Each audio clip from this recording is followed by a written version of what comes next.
Hi, I'm Alex. And I'm Dani. And we're Seriously Nerdy. About drag queens.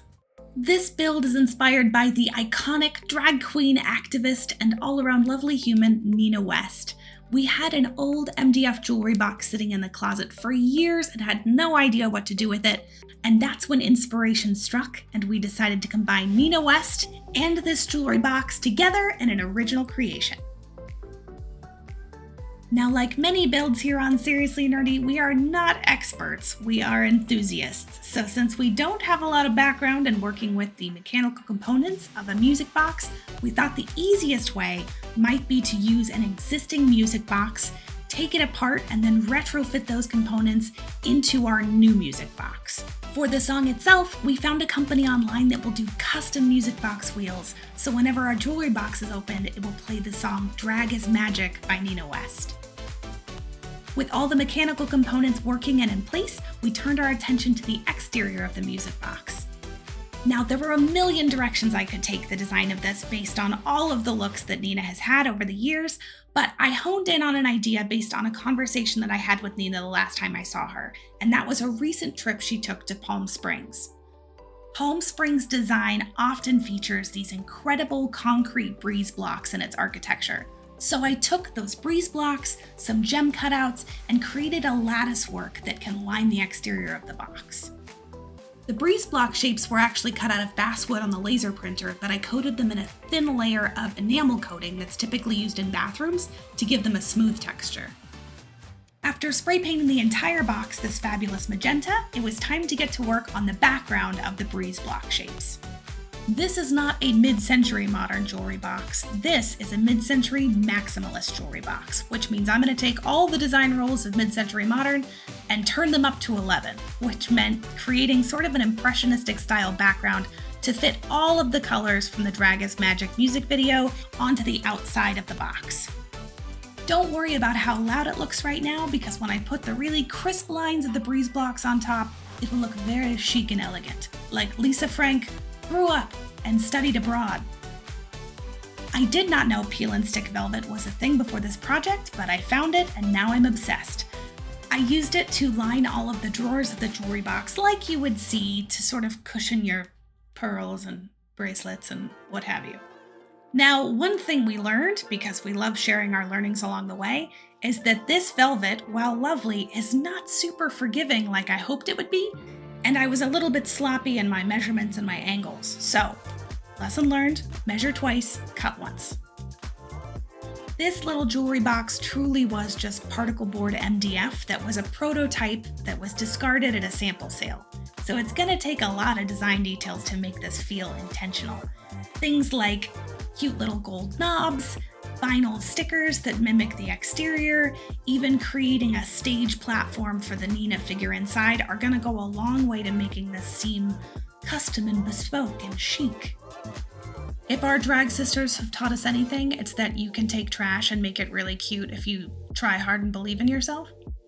In fact, there's a line in the song Drag is Magic that says you can sashay in a garbage bag, so I sort of love that this jewelry box started out as trash, and we're gonna make it cute, but she's still gonna be a little trashy. We also love to commit to a theme, so you'll see versions of breeze blocks just about anywhere I could fit them. I gave the exterior of the box a coat in archival satin spray paint just to lock in the finish before I started gluing on the exterior breeze blocks shapes. Since this is a mid-century maximalist design, no surface was safe, so I ended up printing some lyrics from Drag is Magic on vinyl and putting those inside the jewelry box as well, because I couldn't help myself.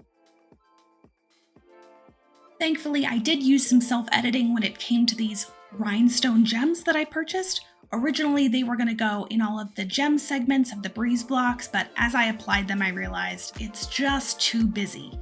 I heard Ross Matthews in my head saying the word crafty, so it was time to pivot. Instead, I used nail polish in the same theme colors of the box and injected that into the spaces that were intended for the rhinestones.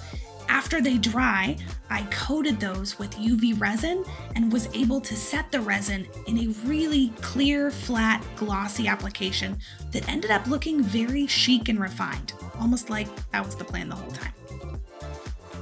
After that, I applied the clasp onto the outside that not only keeps the top down, but it keeps the doors closed.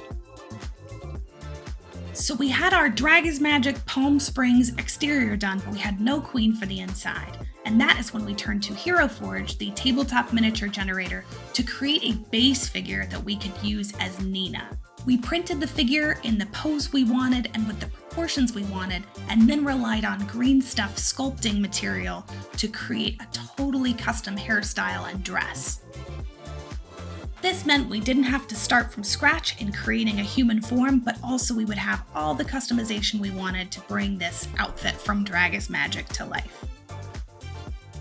Green stuff putty is great at giving really thin layers, which meant I could build up the crinoline under the dress as well as the folds of the fabric and just let it dry in between. One of my favorite things about being a maker is that you can achieve the same result through so many different techniques. So we could have taken the figure and used 3D software to create the dress and the hair. We could do it by hand with green stuff or epoxy sculpt. There's so many different techniques, and it just depends on what inspires you that day.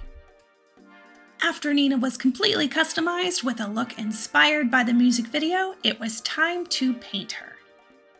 We started with a quick coat of airbrush primer before breaking out the paints to bring her look to life. Nina's dress in the video is comprised of a sequin fabric that has balloons printed on top of it, so it's going to be quite tricky to capture at this scale.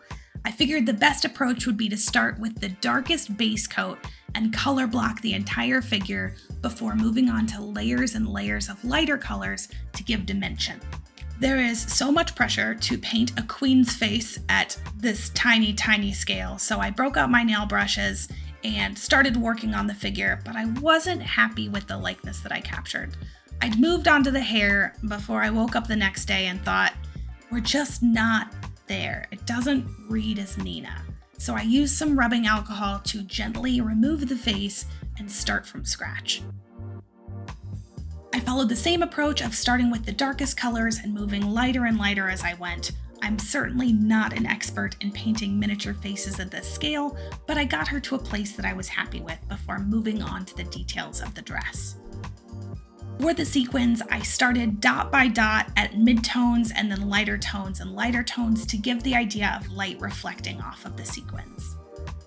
So many tiny nail brush dots. For Nina's base, I departed from the mid-century maximalist scheme we were seeing throughout the box just to give a little bit of a different flavor, and I used pastel tones with some moons and some stars as a nod to the backgrounds that you see in the music video. With tiny Nina all painted up, the next step was to apply a clear coat over her to ensure that all of her details would stay in place as the jewelry boxes opened and closed. For the base, I applied a quick layer of superfine glass glitter. Then I covered the figure and the base in some polyurethane gloss varnish.